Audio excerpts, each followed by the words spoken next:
throwers being used with 8 healers. Thrower, walk with the Grand Warden and throwers in conjunction. We've got like 1 HP. Oh, no! It's the Grand Finals where we have an amazing match for you, and I've got a special guest, the one and only Judo Sloth is joining me here. Judo, are you ready? Of course, Carbon. I cannot wait, and I cannot wait to see what each of these teams pick and ban. It's going to be exciting. It's going to be exciting indeed, because this Grand Finals has Gaku playing solo here, taking on Synthe, Darkstar, and Mammoth. I think it's time here that we start revealing the picks and bans. What do you say? I say absolutely. I think it's interesting that they get to move to the picks after they've seen the bans. And the first ban is in here from Team Synthe, and the ban selection is the Eternal Tome. Wow, this is awesome. The second pick now that is coming in here. Remember, each team gets 3. The second one is the Rage Spell. So no Rage Spell allowed overall in this match. I love how the bans tend to be things that are very versatile as well. The Eternal Tome and the Rage can be used for so many strategies. After the Rage Spell, we're going back to the spells, and the one and only Freeze Spell I is could have guessed the it. I was next going to selected. say. You were going to say Freeze? Yeah, right after the Rage. So the very first pick from Gaku is in of what he is banning, and he is going the route of an equipment, and it's the Fireball. I find that pick interesting because in hard mode, the Fireball is something that can enable a lot of strategies, depending on if the base gives you that value, obviously. In addition to the Fireball, now Gaku's second ban is in, and we're going to the spells yet again, and it is the Overgrowth spell here. Ooh. So the Overgrowth here joins the Fireball as the second thing banned here in this match. Yeah, a little bit less versatile picks, I would say, but maybe that's the route that Gaku wanted to take, because if he were to select something that Synthe had already picked, well, then I guess that's a ban wasted, right? So there's mind games going on already with this. I love it. There's so many mind games, and you said root there. Maybe you're onto something, that maybe some roots are coming in next, because the next ban that is coming in here is not a Root Rider, it is a Freeze! And Gaku's first selection is in. This is what he's allowed to use, and that means that their opponent cannot use, and that is the Invisibility spell. This is part of the beauty of the pick and ban. They have to adjust their strategies. These guys are pros. They've been through a lot of meta changes in the game, so I'm sure they'll adapt fine. And the first pick from Team Synthe's in, and it's the Electro Boots. That could try to counter the Royal Champion selection of that Invis from Gaku. Yeah, exactly. It was only a matter of time before someone picked the Electro Boots. I was waiting. The next pick is in for Team Synthe, and we're going the route of the spells yet again, and it's the Earthquake spell. So this, now I'm curious, because Gaku's going to pick 4 and 5. Will he pick a lightning spell to try to counteract that Earthquake spell? I think he's going to go with the Rocket Spear. Because you think so? Okay. Yeah, because Synthe can't use the invisibility spell with the Electro Boots, right? So maybe the Earthquake spell was going to weaken an area and then like Rocket Spear. Or I guess he could go with the Seeking Shield as well, but I feel like the Rocket Spear and the Electro Boots is a way better combination. And Gaku's final selections are in, and the pick number 4 is here, and he's going back to the spells, and it's the Lightning spell. That was what I was thinking that he possibly would be selecting because of the Earthquake selection from Team Synthe. Now, one final pick is in, and he is going to switch things up completely. What do you think that possibly could mean? Because it's not any... Yes! The Flame Flinger! You are correct! So a Flame Flinger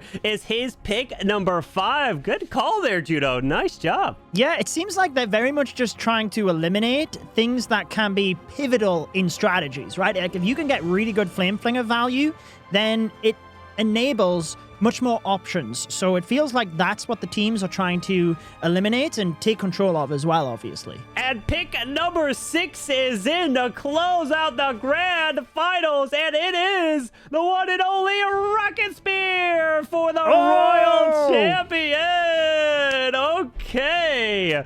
Now, what is Gaku going to bring for his RC? I have no idea.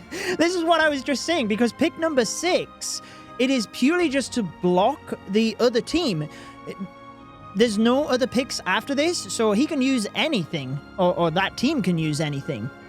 Interesting. And we are off. Gaku is in with the very first attack, and he's got dragons here, Judo. I talked to you while we were waiting for this match to start.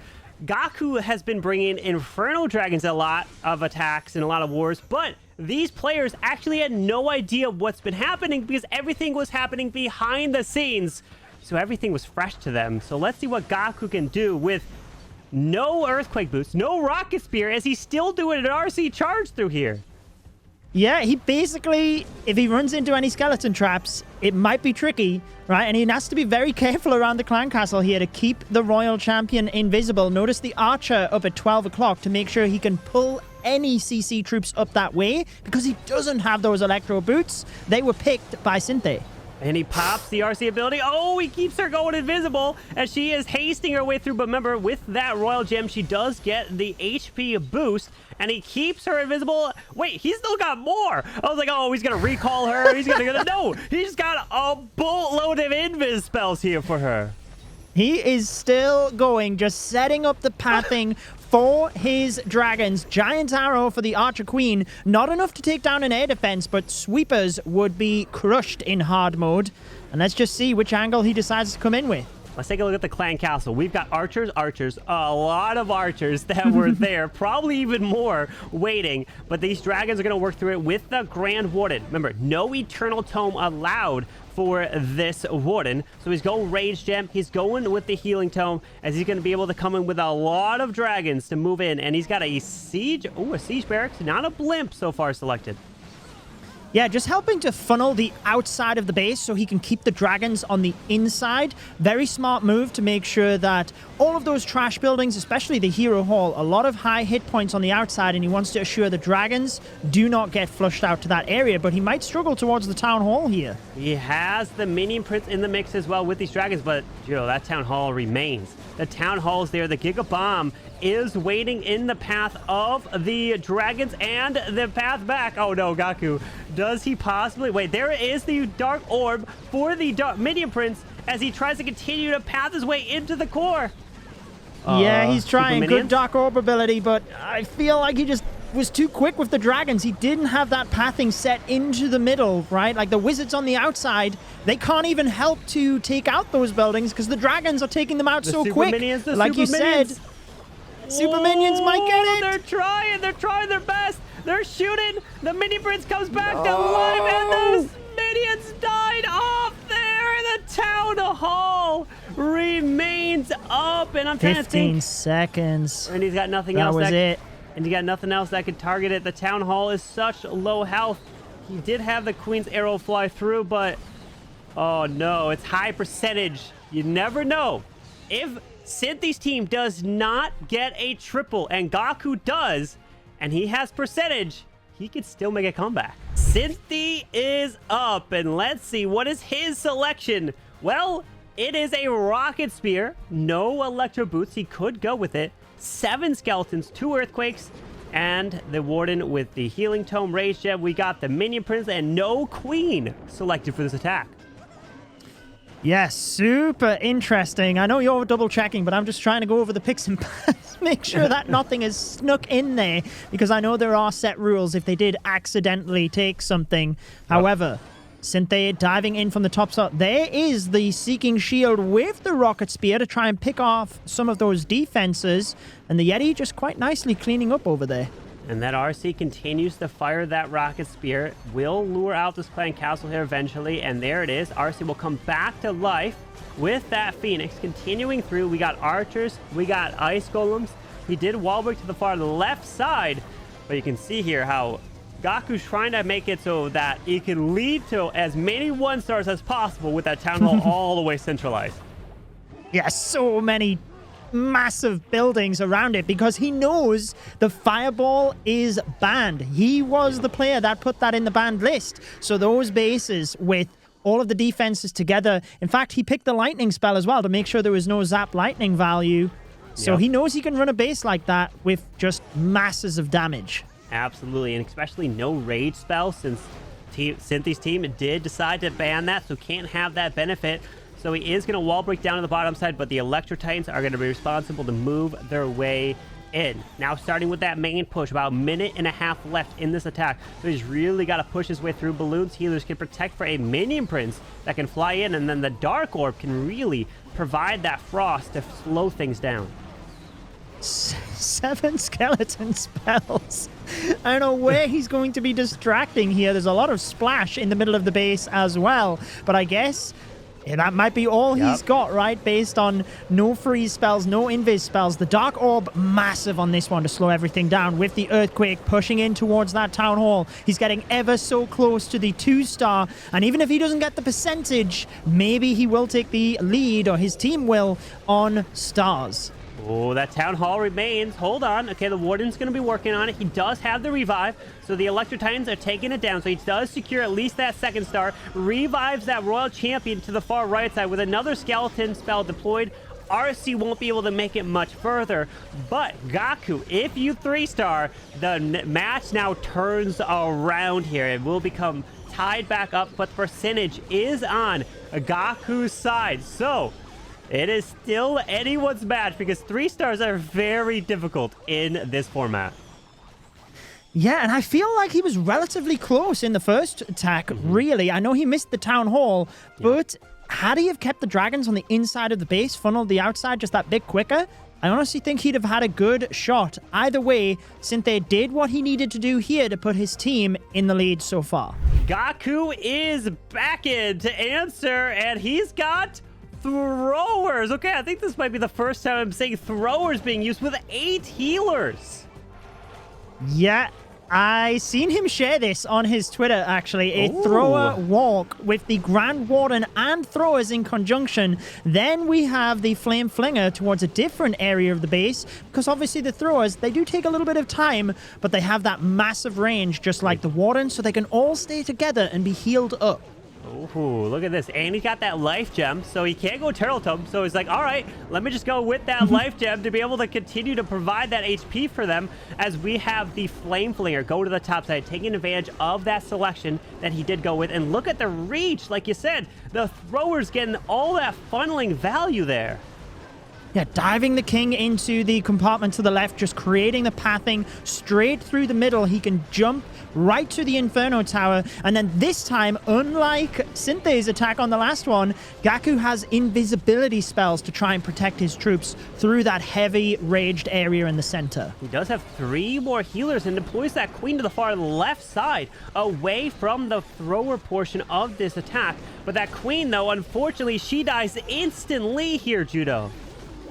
She certainly does. Drops the jump spell now so that he can get into the center. But like you said, there's a lot of damage now across to that left-hand side, and the throwers are going to be distracted over there. Let's just see whether he gets a good split in the center of the base now. Oh, hold on. He does use the invises to try to get them to the Town Hall. He's got a lot of invises left, but they're not reaching the Town Hall here. Remember, a Warden ability can't do anything. He did pop it, but it didn't really go for anything because it can't be a healing tome or an eternal tome. He continues to try to make these throwers invisible. Oh no. Oh no. Throwers on the left. He has to just sacrifice to the archers, but the other ones, he's got a couple of invis spells to try and get that Town Hall.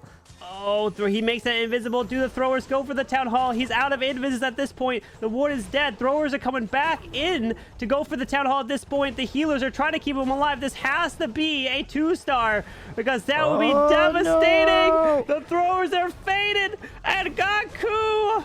Oh, no. The throwers This are is left. where... At Town Hall 16, the Town Hall would have had shorter range. It wouldn't have been able to hit the healers in that scenario, so he would have been able to just keep the throwers alive. This is one of those situations where the Town Hall 17 weapon proved to be more difficult for him. And Mammoth is in, aka Hawk, and he's coming in with minions. We've got the Healing Tome on the Warden. We got a Recall, Skeleton Spells, Earthquake. Remember, we gotta double check everything, because if you bring that one thing, that's minus a star. So that's something that Synthy's team does not want to do. Yeah, I'm just double checking as well, and check this out. Just in between the attacks, we were quickly chatting, right, how they can comfortably go for the 2 stars now. So sending the Yeti Blimp into the Town Hall to take that. Interestingly, clones the Yetis now after the Town Hall is down to try and move up towards the air defense and that multi-archer tower if possible. Yeah, he's moving in with that Queen down to the bottom side. That Ricochet Cannon going to be doing a lot of damage, hitting the Frosty, then bouncing out of the Queen, trying to use Skeleton Spells to stop it. But he does invest that Warden, which is on air. Okay, rip to the Air Warden. And we have a Warden ability with the Healing Tome being used. But I guess the Air Warden won't pull healers off that Queen. Yeah, very, very good. I guess give me a Coco Warden. Once he's used the ability, the Warden can go down, right? And maybe he wants the healers rather than the Warden, trying to just sneak some defenses at the bottom with those rocket balloons. But the scatter shot made quick work of those. Now we have the King at 9 o'clock trying to create a bit of pathing for the Queen to move in. But he also has to just look at percentage at this point. With that heavy stacked core, does he forget about that and just pick off defenses on the perimeter? Did revive that Warden, which is beneficial to him because the Warden has that Rage Gem to be able to push his way through. But there is the Rocket Spear of the Royal Champion now coming in to try to clear the core while his heroes, which he recalled, are going to be used somewhere else here. Wow, look at that. And if he gets the... I was just about to say, if he can get the Minion Prince down here with the Royal Champion, then he can just snipe a bunch of buildings on the left that were ground, but the RC got them anyway. Royal Champion does go down. He had 3 Headhunters he could have sent in, but he's obviously worried about the Archer Queen rather than the Minion Prince. Moving into the back end, everything's slowly fading, though. Carbon into the 80s, but I'm not sure how much further he's going to get. Yeah, that Monolith, though, is slowly being distracted by the 10. Skeleton Spells. Wizard's trying to work on it, but the poison got launched. Enemy Queen is gone. His Queen continues to come back. Luckily, the Spitter is pointing in the opposite direction, but he does only have 35 seconds left, and the Queen is going to fade away after this Monolith will take her down. Yeah, trying to just snipe those little troops onto the Monolith. I feel he could have maybe quickly spammed the minions into the left side whilst the scatter shot was tanked on the heroes, but never mind. 88% is the highest percentage, and a 2-star. All-stars really are in the driving seat now. And Gaku's in with his final attack here, and he's got... Oh, okay! You called it! I was waiting for it! Inferno Dragons. This is the one that he's found success with, and he's going with the Minion Prince behind a Lava Hound to start. Yeah, just sniping that corner, gets the air defense, is then going to be stuck on the Royal Champion, but manages to quickly get her down before the Invis spell. Beautiful job there. And with the Archer Queen then setting up a funnel to the right side, he's got straight pathing with the Inferno Dragons behind the sweepers, and he's even recalled the Minion Prince for that ability. Look at that. I love the funnel that he went in with that Minion Prince off to the left. Now, the balloon's going in to finish off and trying to grab the ground expo. I don't think they'll be able to do that. But the Queen, oh, maybe. Oh, no, it stays up just barely there. And it recalls the Queen as well, so he had 2 recalls. That's wild. I'm surprised he committed the balloons to the grounded expo, because I think the pathing should be okay for him. But let's see if there's many seeking air mines over here. Notice this one thing here, Judo. The one thing he doesn't have is a Royal Champion, so he counteracts 2 selections that was picked by Synthy's team of the Booth and the Spear. Don't even bring the RC, and that doesn't even matter. Yep. There we go. Queen is... Oh, Queen's not recalled. It's the King at the top. The hero skins sometimes throw me off. Queen is now at the top alongside the King. There's that Minion Prince banging through the defending Clan Castle troops. I think he managed to dodge a couple of the red air mines there, but his Warden ability had wore off by the time he got there, so maybe that will be a bit costly. The problem is the Inferno Dragons have slowly faded away. He still has his Siege Barracks. Goes with it off to the left side. P.E.K.K.A.'s coming out of here. The Warden is going to go down. Ice Golem's coming out of the defensive Clan Castle. King comes back to life with the Phoenix. but he is going to have to try to continue his way through to the monolith, which unfortunately is going to be a problem. And what's the Inns have inside of this flame fling, or not flame fling, or siege barracks, which possibly maybe super minions? Oh, I mean, he needs something special here. Unfortunate the king luring out the ice golems. His queen cannot reach that monolith once she stepped into this compartment. She'd have to go all the way back around, but here we go. Super minions, you called it. Maybe he can get good timing alongside the minions and the queen here. She's slowly going down. Really needs that archer tower. Monolith takes her out. Yeah. Super close, this one. And Gaku did find success with the Inferno Dragons, but unfortunately, it's tough. I'm telling you, getting 3 stars in this competition is very impressive, but Gaku falls short there with an 88% 2-star, which means that all the All-Stars have to do, aka Darkstar, has to get is a single star to be crowned the champion. Darkstar is in. All he needs is a single star, and let's see what he's got cooked up. No Eternal Tome, no Rage Spell. He's double checking everything, no freezes, as he's starting with a Warden off to the left with the healers and that Angry Jelly. Yeah, when I seen the healers and the rocket balloons, I instantly tapped the Warden to see if he'd accidentally had the fireball. But like we said, he only needs the star here. And I'm not sure if people realize how difficult it is in hard mode when all of the meta items are also banned. So this is super impressive what the players have been able to do. And let's see if we can get our first 3-star of this wall. Well, the Warden is no longer targeting defenses. The Angry Jelly effect has worn off as it continues with the wall breaks into the Town Hall compartment. King ability is now finally going off, going right through the core, as the Warden and Queen are working together to go towards this Town Hall.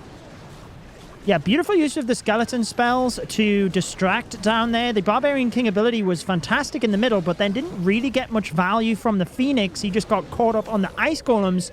But can the Queen and Warden get through them quickly without taking too much damage from the Fire Spitter? It looked like they were both pointing in this direction, but it's always a case of just tapping to see which ones are actually able to fire. Yeah, but look at this. The Queen has burnt her ability. Continuing, she's getting fantastic value in the core with that Warden Rage Gem.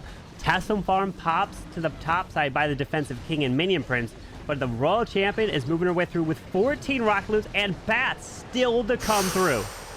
Oh, RC Seeking Shield and Spear makes short work of that Rage Tower area. Now we've got Bats to distract the air defense as the rocket balloons come in.